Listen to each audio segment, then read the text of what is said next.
Hi guys, welcome back to another video. And today I just want to go over my bracket and the MLB playoffs as a whole. It's been pretty exciting. The division series for both leagues are winding down. We just have one more game in this in the division series tomorrow. And yeah, we can start there.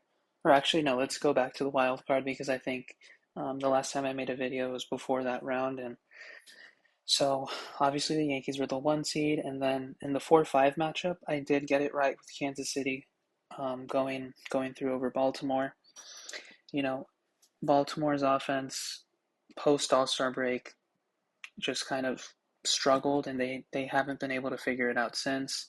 And they that's what we saw in the wild card round. They scored like 2 runs total over the 2 games, 18 innings. They were both low scoring games, but that's not really what you want. That's not really what you expect from a lineup that has like obviously Gunnar Henderson and Adley Rutschman and Anthony Santander, and just a lot of talent up and down. So they're really going to have to revisit things in this offseason and see where it went wrong, because they were a completely different team than they were in the first half. So credit Kansas City there. I was shocked by Detroit going into Houston and just taking care of business over the Astros. Well deserved by them. Timely hitting, good defense, good pitching. AJ Hinch, knows the Houston Astros organization. He pushed the right buttons out of the bullpen. They went through deservedly. Cleveland also went through. Yeah. So then we got to the ALDS, and Kansas City went to Yankee Stadium into the Bronx, and they played a hell of a game one. Game one was a back and forth affair. 6-5 Yankees was the ultimate score. The Yankees got a big win, a controversial call. If you guys remember that Jazz Chisholm stolen base, it looked like he kind of came up a little bit short on his slide right before he got to the bag. Um, they got the tag on him, but the play went to replay review. But the call was not overturned. There has to be a conclusive amount of evidence, an overwhelming amount of evidence to overturn a call that close, and the umpires simply didn't think there was. So credit to Jazz Chisholm pushing the throttle, getting to second base on that, because Alex Verdugo and the ensuing at bat drove him in. That was a go-ahead run. Yankees win game one. Kansas City responded well. Salvador Perez homer, just timely hitting in game two. They got a nice win to even up the series before they went to Kansas City.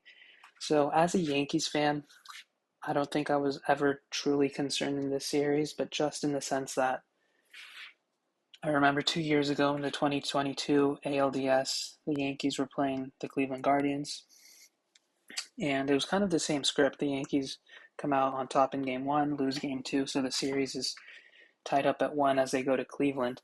But they lose a tough game three in Cleveland, and they were kind of like, with their backs against the wall, staving off elimination in game four. They send out Garrett Cole. They end up coming back in that series, but I feel like that series did take a lot out of them. That series, they did win, but, they would have loved to have played cleaner baseball and maybe wrap that series up quicker than they did, because then they got to the ALCS against the Astros that year and got swept. So that's what I did not want to happen this year against Kansas City. Luckily, or not luckily, the Yankees played well. They played better than Kansas City in Kauffman Stadium for both of those games, game three and four. Game three was all about Stanton, a massive go-ahead home run, RBI double earlier in that game. That's when he started picking it up, and he's always been a postseason performer for the Yankees. Um, especially in the ALDS, he just locks in, puts good swings on baseballs, and when he connects, they go a really long distance. So he won that game for the Yankees in game three. Good stuff from Clark Schmidt as well. Good stuff from that bullpen, Clay Holmes. And then it was a similar kind of recipe in game four, but this time it was Garrett Cole on the hill. 7 innings of one-run ball. He was exceptional. Um, Big game pitcher. That's what you expect when you give give out a contract of that size, of that magnitude, and Garrett Cole absolutely delivered. He has a really good track record in the division series.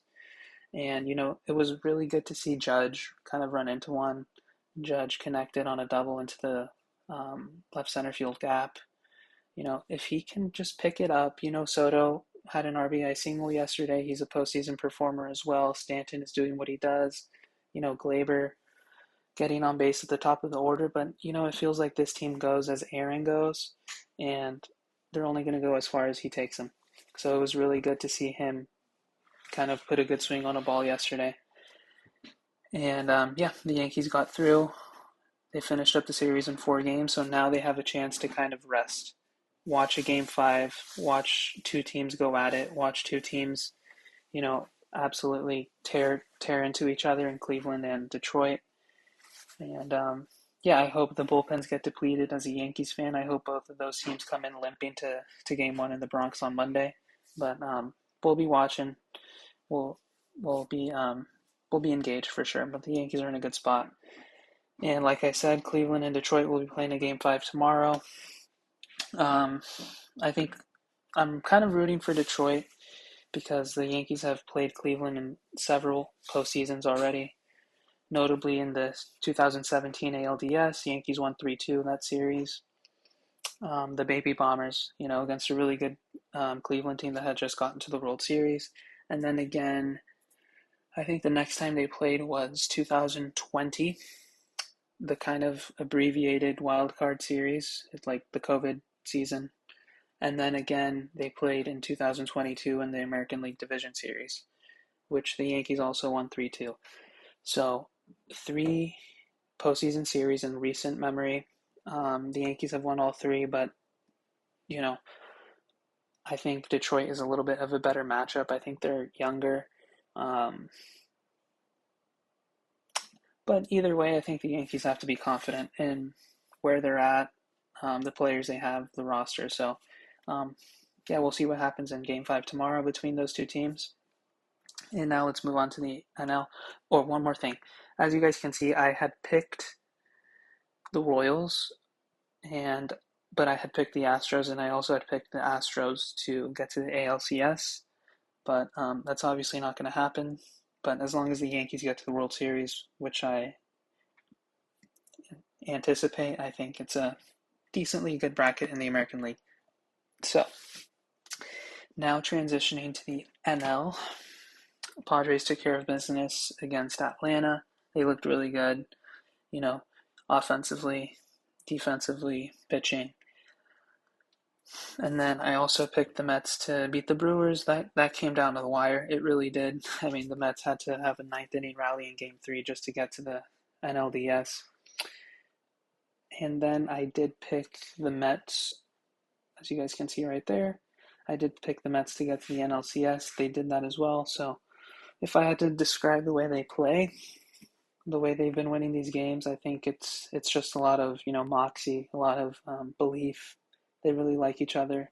It's a tight, united clubhouse. I think Carlos Mendoza has, galvanized his group really well. But as far as what they do on the field, they stay within striking distance through 5, 6, 7 innings, and then they pounce. They pounce on that bullpen. You hang a pitch, you leave a pitch over the plate. Any little mistake that you make in the late innings, the Mets seem to capitalize on, and they put up crooked numbers late. They did that several times against the Phillies. They did that against the Brewers, and they're a confident team, and they're going to have a really good shot in the NLCS. This game right here, the series just wrapped up a little while ago, as at the time I'm making this video. Disappointing result, to say the least. I had picked the Padres. I like the Padres a whole lot more than I like the opposition here in this case. I'm not going to say they had the series in hand. You can look at the 2-1 series lead they had. I think they rolled the dice on starting Dylan Cease in Game 4, but I don't think that's what lost them the series. Because Darvish delivered a hell of an outing in Game 5 anyways. So I'm not gonna say that move lost them that series. I think it's just the offense, the bat's going cold. On the other hand, I think the Dodgers really kind of sold their soul for this series. They absolutely depleted their bullpen. Every single guy logged massive innings, massive pitch counts. The Mets are just licking their chops at this. They've been resting for a bit.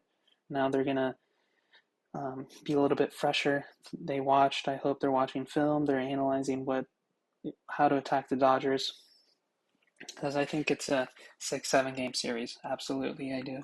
I'm actually, if I had to, I don't think this is going to give me the option to obviously redo my picks. But if I did, I would go with the I would go with the New York Mets going to the World Series, setting up a Subway Series in the World Series. Um, but yeah, that's kind of my recap for how the playoffs have gone so far. Um, Something that has stood out to me, it's obviously the Mets. I think they've been the best performers in this postseason, starting off in the wild card round, and you know they've done a lot of things well, and I expect that to continue in the NLCS. I'm rooting for them, I'm pulling for them, and I expect them to go through.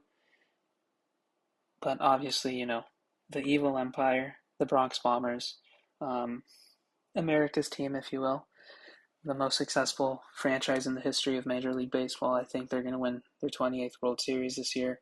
The American League is wide open. The seas are parting for them to get to the Fall Classic for the first time in 15 years, and I don't think they're going to squander that opportunity. Really good bullpen. Clay Holmes looks a lot more comfortable in the seventh inning than he does in the ninth. Um, with him, it's just about being in the zone. His pitches have enough movement to give trouble to any hitter. He has that sinker that it's just wicked. It's east west, but it's also north south, and then that slider, that sweeper just falls off the table. So if he stays within the zone, if he stays within himself, doesn't try to overthrow his pitches, doesn't try to make them too nasty because his natural movement is what makes them nasty and nearly unhittable. He's a real asset out of that bullpen. Luke Weaver is exceptional. The ninth inning is his going forward, and deservedly so. A lot of confidence in him in that ninth inning. Guys like Tommy Kahnle, postseason experience, and Tim Hill for tough lefty-lefty matchups. The bullpen is a strength for the Yankees. Um, Starting pitching behind Garrett Cole could get a little bit dicey, but I have a ton of confidence in Clark Schmidt, the way he commands the zone, also the natural movement he has on his pitches, a great cutter that sits 92, 93, a sinker that breaks the opposite way, gets in on righties away from lefties. Um, he's a really talented pitcher.